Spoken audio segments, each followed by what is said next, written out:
नमस्कार दोस्तों, जय श्री राम।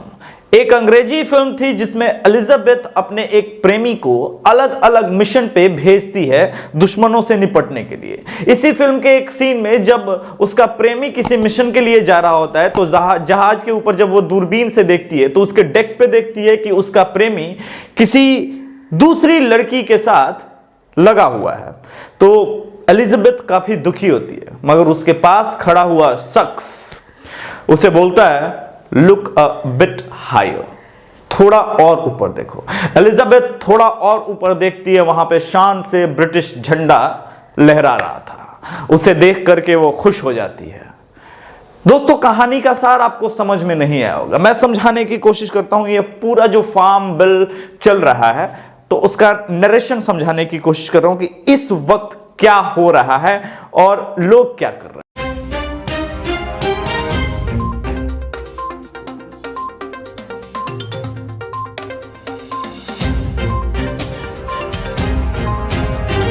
ये पूरी तरह से एक आंतरिक एपिसोड है।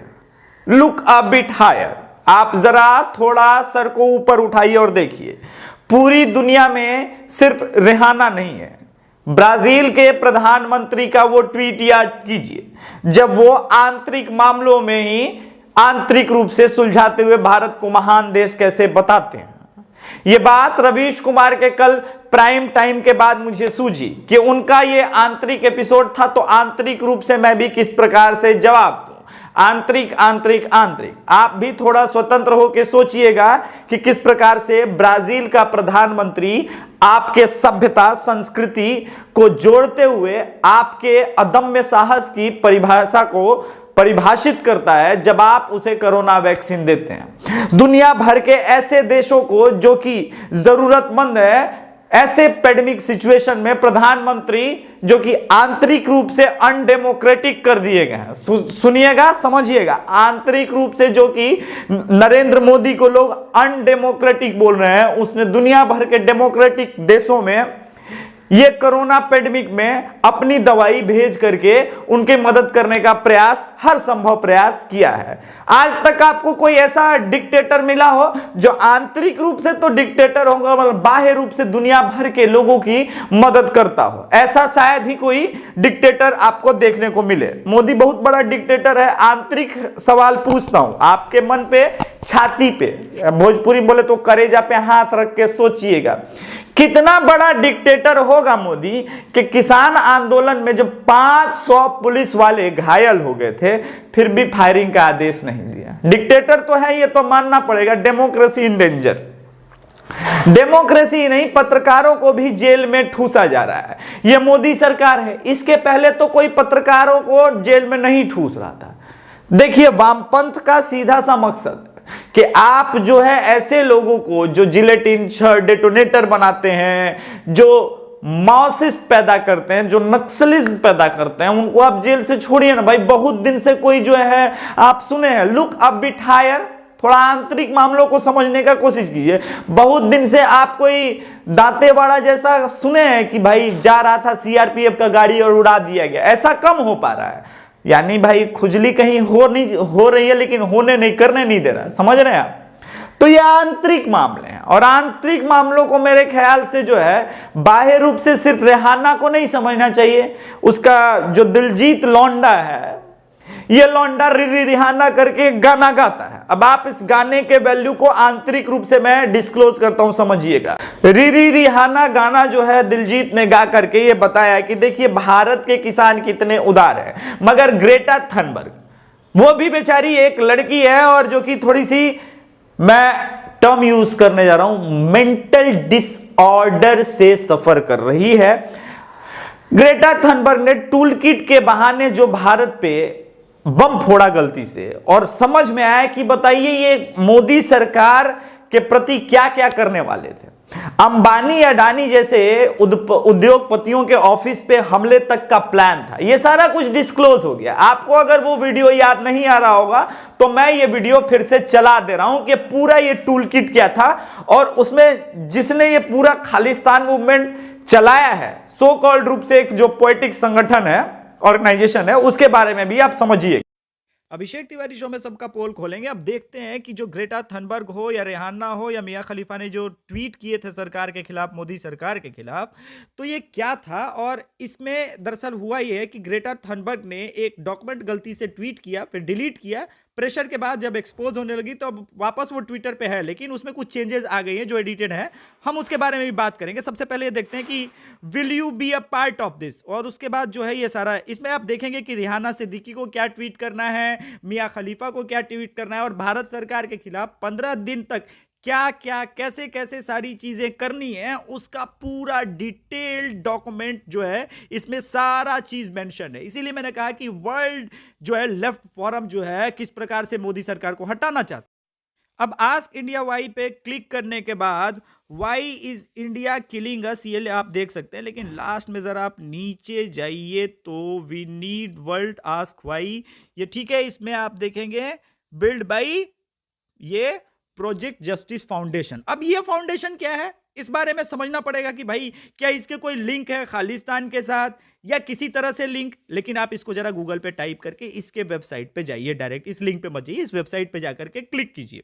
आप स्वयं देखिएगा कि ये जो इंस्टा है ये पिछले 8 महीने पहले ये पूरा इंस्टाग्राम का ये पेज बनाया। अब इसमें हम देखेंगे कि किस प्रकार से ये खालिस्तानियों को सपोर्ट कर रहा है और खालिस्तान के लिए फंडिंग कर रहा है। और आपको मैंने दिखा दिया कि शुरू में कि किस प्रकार से यही संस्थान जो है ये मिया खलीफा और रिहाना को, ये देखिए खालिस्तान के लिए जो है पोस्ट यहां पे है। यानी ये पूरा नेक्सस जो है बाहर आ चुका है, ये सारे के सारे एक्सपोज हो चुके हैं मेरे इस वीडियो में। आप इसको दबा के शेयर कीजिएगा दोस्तों।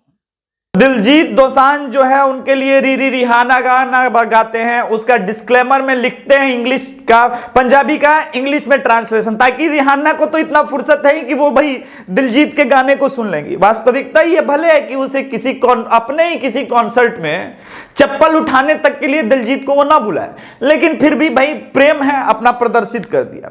मुझे याद आता है इसी स्वर्ण अवसर पे कि किस प्रकार से भारत को एक गरीबों का देश कहने पे अंबानी ने रात भर एक नचनिया को बुला के नचवाया था। आप लोग गूगल कीजिएगा जरा लेकिन आंतरिक मामला है, रवीश कुमार का आंतरिक एपिसोड था, उसी तरह ये भी मेरा एक आंतरिक एपिसोड उन्हीं से प्रभावित दिखता है।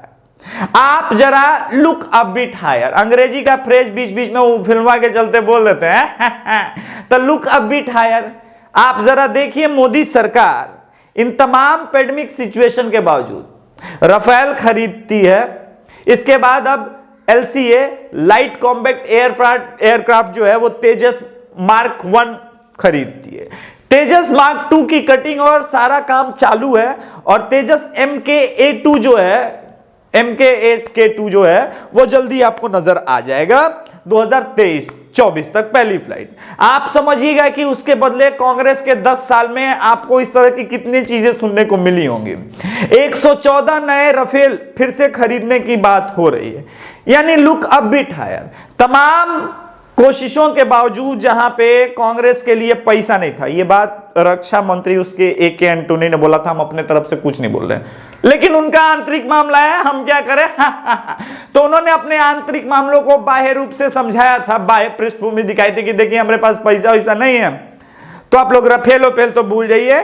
तो भारत पे अगर कभी पाकिस्तान या चीन हमला कर ही देता है तो जो है मिग विग उड़ा के देख लीजिएगा, गया तो गया, नहीं तो चीन डेवलप कर देगा भारत को गुलाम बना के तो आंतरिक मामलों को देखिए मोदी सरकार किस प्रकार से सुलझा रही थी। जब राफेल पे घोटाले के ऊपर कांग्रेस और विपक्ष बात कर रहे थे तो आप सोचिएगा कि आंतरिक रूप से मोदी सरकार पे किस प्रकार से आंतरिक इल्जाम लगाए गए थे। उसी आंतरिक इल्जाम के तहत ये कहा गया था कि मोदी सरकार HAL को बर्बाद कर रही है, मगर आप देखिए राफेल के बराबर जो है मीडियम कॉम्बैक्ट एयरप्लेन जो है अब मोदी सरकार ही बनवा रही है। यानी जिस प्रकार से HAL सहित भारत के छोटे मोटे बड़े HAL के स्टेटमेंट को लें तो लगभग 300 प्राइवेट कंपनी और HAL मिलकर के जो अभूतपूर्व काम कर रहे हैं, इससे कितना रोजगार जनरेट होगा। लेकिन हम क्यों बोले ये भाई ये तो HAL का आंतरिक मामला है, मोदी सरकार का शायद आंतरिक मामला है। तो इस आंतरिक मामले पे हमें नहीं बोलना चाहिए। जिस प्रकार से रवीश कुमार ने आंतरिक एपिसोड किया, उनके भी आंतरिक एपिसोड पे हम कुछ नहीं बोल रहे हैं। अगर आपको ऐसा लगता है कि ये पूरा का पूरा वीडियो जो है नरेटेड है तो ये गलत सोचिएगा, लेकिन फिर भी अंग्रेजी का फिर से वही phrase, look a bit higher. जब कोरोना पेंडेमिक हुआ था तो मोदी सरकार को ठीक ठीक पता था कि मीडियम क्लास का व्यक्ति शायद किसी तरह जी खा भी लेगा, मगर उस क्लास के लिए जिसके पास खाने को रोटी नहीं है, मोदी सरकार ने अभूतपूर्व निर्णय लिया और बैंकों तक पैसा पहुंचाया। आप समझने की कोशिश कीजिए कि हम कोई जो है वो अमेरिका या जापान की तरफ बहुत इकोनॉमिकली साउंड देश नहीं है। हमारा टोटल जो रिटर्न भरते हैं लोग, वो देश भर में मात्र 6 करोड़ लोग रिटर्न भरते हैं। भारत की आबादी 1 अरब 35 करोड़ है, लेकिन ये आंतरिक बात है और आप आंतरिक रूप से समझिए। एक आंतरिक बात और बता दूं, कांग्रेस के पिछले 5 सालों का जब यूपीए 2 थी, उसका जो टोटल बजट था स्वास्थ्य का, उससे ज्यादा बजट सिर्फ इस बार के स्वास्थ्य बजट का है।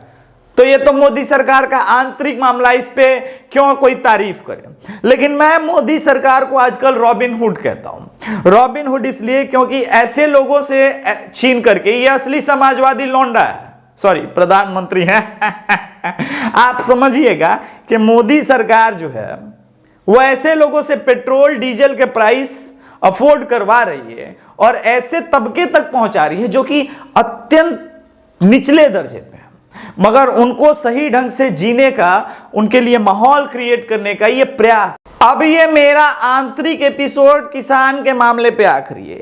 1 सेकंड के लिए समझिए कि हमने ये पूरा का पूरा फार्म बिल जो है वापस ले लिया, सपोज कीजिए, तो फिर किसान क्या करेंगे? जो चलता आ रहा है वही होगा, कुछ नया बदलाव इसकी संभावना तो नहीं है कम से कम। यानी वही मंडी सिस्टम में जाएंगे और फिर वही रोना कि भैया हमरा 2 रुपए क्विंटल जो है आलू खरीद लिया।